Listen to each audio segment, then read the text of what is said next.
BC రిజర్వేషన్లపై Congress political affairs committee సుదీర్ఘంగా చర్చించింది. లోకల్ బాడీ ఎన్నికల్లో బీసీలకు 42% రిజర్వేషన్ల కోసం ఎలా ముందుకు వెళ్లాలనే దానిపై సమాలోచనలు జరిపింది. చివరకు పార్టీ తరపునే బీసీలకు 42% రిజర్వేషన్లు కల్పించడం ద్వారా స్థానిక సంస్థల ఎన్నికలకు వెళ్లాలనే యోచనకు వచ్చినట్టు తెలుస్తోంది. బీసీలకు 42% రిజర్వేషన్లు కల్పించాలని అసెంబ్లీలో ఆమోదించిన బిల్లులు రాష్ట్రపతి వద్ద పెండింగ్లో ఉన్నాయి. మరోవైపు వచ్చే నెలాఖరులోగా స్థానిక సంస్థల ఎన్నికలు నిర్వహించాలని హైకోర్టు ఆదేశాలున్నాయి. రాష్ట్రపతి ఆమోదం కోసం ఎదురు చూస్తూ ఉంటే హైకోర్టు ఆదేశాలు అమలు సాధ్యం కాదని పార్టీ నేతలు భావిస్తున్నట్టుగా తెలుస్తోంది. ఈ నేపథ్యంలోనే న్యాయ కోవిదుల సలహాలు తీసుకునేందుకు పార్టీ తరపున కమిటీ ఏర్పాటుకు పీఎస్సీ నిర్ణయించింది. బిల్లుల ఆమోదంలో జాప్యం జరుగుతున్నందున ఎలా ముందుకు వెళ్లాలో ఈ కమిటీ అధ్యయనం చేసి ఈ నెల 28లోగా నివేదిక ఇవ్వాలని పీఎస్సీ సూచించింది.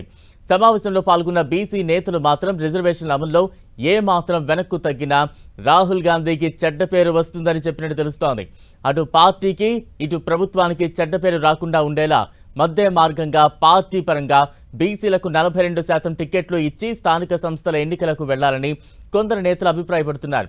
ఈ నేపథ్యంలోనే మంత్రుల కమిటీ, పార్టీ కమిటీలు ఇచ్చే నివేదికల ఆధారంగా ఈ నెలాఖరుకల్లా రాష్ట్ర ప్రభుత్వం అధికారికంగా నిర్ణయం తీసుకున్నట్టు తెలుస్తోంది. కాంగ్రెస్ పొలిటికల్ అఫైర్స్ కమిటీ సమావేశంలో ప్రధానంగా బీసీ రిజర్వేషన్లు, ఓటు చోరీపై ప్రచారం, స్థానిక సంస్థల ఎన్నికలు, యూరియా కొరత తదితర అంశాలపై చర్చ జరిగినట్లు నేతలు తెలిపారు. స్థానిక సంస్థల ఎన్నికలకు సెప్టెంబర్ మొదటి వారంలో షెడ్యూల్ వచ్చే అవకాశం ఉంది. ఈ నెల 29న మంత్రివర్గ సమావేశం ఏర్పాటు చేసి అందులో తుది నిర్ణయం తీసుకుని రాష్ట్ర ఎన్నికల సంఘానికి నివేదించే వీలుంది. దీని ఆధారంగా ఎన్నికల సంఘం సెప్టెంబర్ మొదటి వారంలో నోటిఫికేషన్ ఇచ్చి నెలాఖరులోగా ఎన్నికల ప్రక్రియ పూర్తి చేసే అవకాశం ఉన్నట్టు తెలుస్తోంది. కాంగ్రెస్ పార్టీ తరపున బీసీలకు 42% సీట్లు కేటాయించాలని నిర్ణయం తీసుకుని ఎన్నికలకు వెళ్లడం దాదాపుగా ఖరారైనట్లేనని పార్టీ వర్గాల సమాచారం. కాంగ్రెస్ రాజకీయ వ్యవహారాల కమిటీ సమావేశంలో ముఖ్యమంత్రి రేవంత్ రెడ్డి 3 ప్రత్యామ్నాయాలను ముందుంచినట్టు తెలిసింది. బిల్లుకు ఆర్డినెన్స్కు ఆమోదం లభించే అవకాశం కల్పించినందున కాంగ్రెస్ పార్టీ తరపున బీసీలకు 42% సీట్లు కేటాయించి ఎన్నికలకు వెళ్లడం, రిజర్వేషన్లు కల్పిస్తూ జీవో ఇచ్చి ఎన్నికలకు వెళ్లడం, లేదా కేంద్రంలో కాంగ్రెస్ ప్రభుత్వం వచ్చే వరకు ఎన్నికలు నిర్వహించకుండా వాయిదా వేయడం అనే ప్రతిపాదనలు కమిటీ ముందు ఉంచారని తెలుస్తోంది. అయితే మంత్రులతో కమిటీని ఏర్పాటు చేయాలని, ఈ కమిటీ 28లోగా నివేదిక ఇవ్వాలని, ఆ తర్వాత న్యాయ సలహా కూడా తీసుకుని 29న మంత్రివర్గ సమావేశంలో చర్చించి తుది నిర్ణయం తీసుకోవాలనే అభిప్రాయానికి వచ్చారు. ఉప ముఖ్యమంత్రి భట్టి విక్రమార్క ఆధ్వర్యంలో ఏర్పాటు చేసిన కమిటీలో మంత్రులు శ్రీధర్ బాబు, ఉత్తమ్ కుమార్ రెడ్డి, పొన్నం ప్రభాకర్, సీతక్కలను సభ్యులుగా నియమించినట్టు తెలిసింది.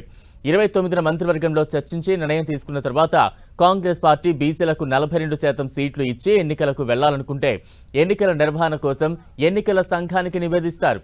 ఇప్పటికే ఎన్నికల సంఘం ఏర్పాట్లు చేసుకుని ఉన్నందున మొదటి వారంలో షెడ్యూల్ ప్రకటించే అవకాశం ఉన్నట్టు తెలుస్తోంది. బీసీలకి న్యాయం జరగాలి. ఈ ప్రభుత్వం చేస్తున్నటువంటి కార్యకలాపాలన్నీ కూడా విజయం కావాలి. దానికి దోహదపడేటువంటి లీగల్కి సంబంధించిన అంశాలన్నింటినీ కూడా లీగల్ ఎక్స్పర్ట్స్తో సంప్రదించి వారి సలహాలు తీసుకొని 28వ తారీఖు లోపల ఒక రిపోర్ట్ని పార్టీకి, ప్రభుత్వానికి సబ్మిట్ చేసే విధంగా పీఎస్సీ కమిటీ ఒక తీర్మానం చేయటం కూడా జరిగింది.